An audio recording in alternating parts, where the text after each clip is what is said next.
Hey there everyone, this is Cory with Mountains to Sound Home Inspection.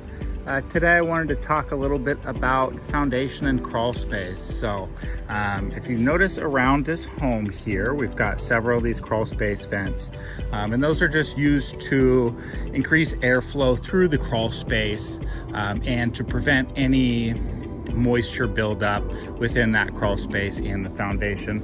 And just wanted to get over to here. We actually have one that's covered up with a lot of debris and things like that. So anytime you have these, you just want to make sure that you keep them clear and free of any debris so that you can have the proper airflow going through your crawl space, keeping that dry and the foundation dry as well.